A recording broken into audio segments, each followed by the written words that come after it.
आइए, good morning. आज हम अपने शिक्षक भाई बहनों के लिए जो मिशन प्रेरणा लक्ष्य में ध्यानाकर्षण मॉड्यूल्स है उसके बारे में कुछ अध्ययन करते हैं, क्योंकि इससे संबंधित कुछ प्रश्न हम लोगों के पास लगातार आ रहे हैं। इसमें से यदि आप इन कुछ पॉइंट पर ध्यान देंगे तो आपको प्रश्नों के उत्तर देने में कठिनाई नहीं होगी। देखिए, ध्यानाकर्षण मॉड्यूल।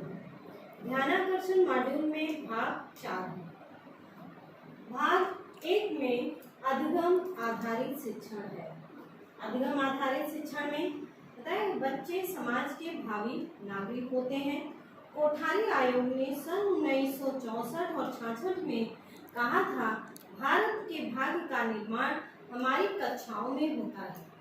इसी को ध्यान में रखते हुए RT 2009 में निःशुल्क शिक्षा 6 वर्ष से 14 वर्ष तक के बच्चों के लिए गुणवत्तापरक शिक्षा का लक्ष्य रखा गया और NAS ने विभिन्न शोधों से पता चला है कि बच्चे अपनी कक्षा तथा आयु के अनुरूप ज्ञान की संप्राप्ति नहीं कर पा रहे हैं। हमारा ये मॉड्यूल कक्षा 3 और 8 तक की कक्षाओं में पढ़ाए जाने वाले सभी विषय, जिसमें में मुख्यतः है हिंदी, गणित, विज्ञान और अंग्रेजी के लर्निंग आउटकम की संप्राप्ति दर को अपेक्षानुरूप लाने में मदद करेगा। तो इससे आपको ये निश्चित हो गया होगा कि ये मॉड्यूल जो है, जो लर्निंग आउटकम की संप्राप्ति बच्चे नहीं कर पा रहे हैं, उनको लाने में ये मदद करेगा। इसमें हमको तकनीकी बताए। अब ये ध्यानाकर्षण आवश्यकता क्यों है? टीचिंग बहुत दिनों से चल रही, स्कूल चल रहे हैं, सब कुछ चल रहा है, लेकिन अब इसकी आवश्यकता क्यों है? जब सर्वे में ये देखा गया कि कुछ बच्चे अपनी कक्षा और आयु के अनुरूप कम अंक प्राप्त करते हैं, वो उस कक्षा के लायक भी हैं और उस कक्षा की आयु उम्र भी उनकी है, लेकिन फिर भी वो नंबर कम पाते हैं और नंबर उनके कम पाने के कई कारण भी हैं। तो इन सबको ध्यान में रखते वर्तमान शिक्षा व्यवस्था में ध्यानाकर्षण तकनीक को अपनाकर 100% गुणवत्तापूर्ण शिक्षा के लक्ष्य को प्राप्त किया जा सकता है। ये कह रहे हैं कि इन तकनीकों को अपनाकर हम 100% गुणवत्तापूर्वक शिक्षा के लक्ष्य को प्राप्त कर सकते हैं। ये आवश्यकता हो गई। अब इस शिक्षण का प्रमुख उद्देश्य क्या है, क्या एम बनाया गया है? उन बच्चों की मदद करना जो कक्षा शिक्षण के दौरान अपनी कक्षा के अनुरूप प्रदर्शन नहीं कर पाते हैं। बच्चों द्वारा अधिगम स्तर कक्षा अनुरूप प्राप्त न कर पाने के कई कारण हैं, जैसे शैक्षिक स्थिति, उनके परिवार में मम्मी पापा का पढ़ा न होना और उस घर का वातावरण, मानसिक स्थिति या बच्चे में कोई मानसिक कमी है, या अध्यापकों का व्यवहार।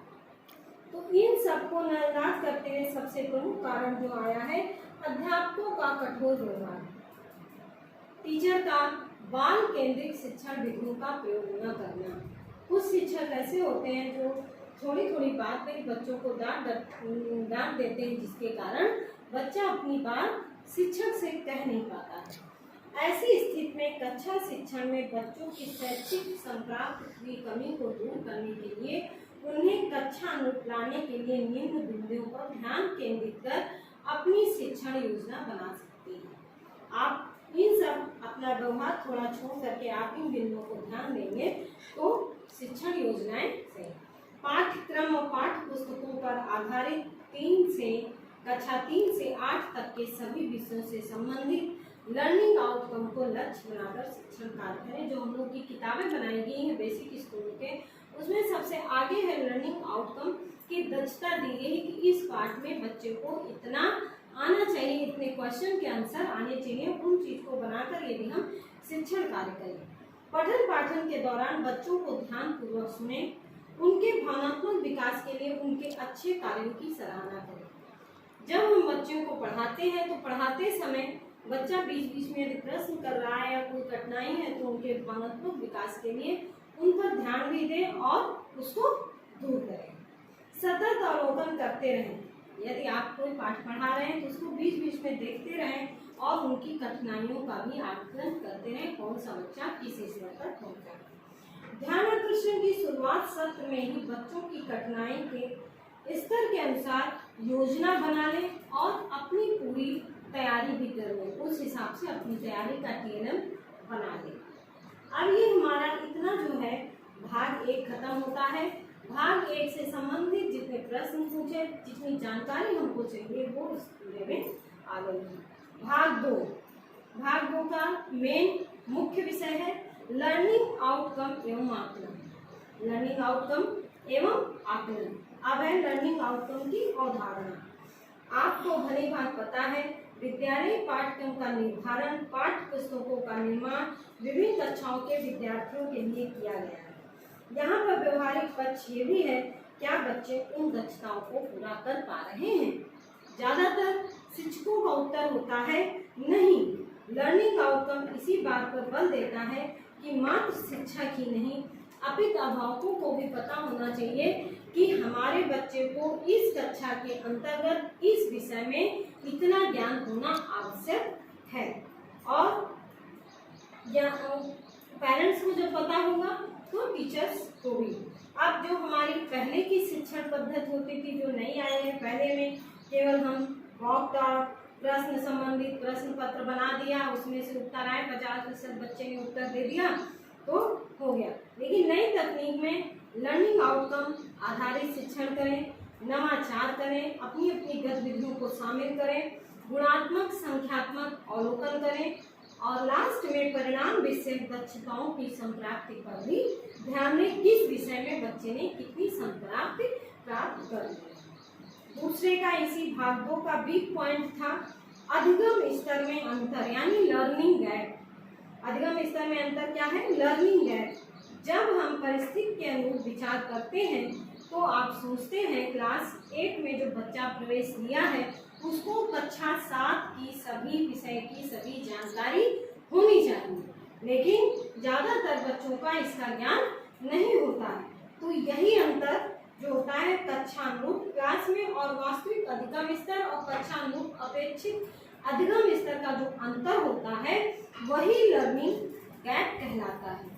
अगला इसका सी पॉइंट है सीखने के स्तर का आकलन। सीखने के स्तर का आकलन। सी में सीखने के स्तर का आकलन।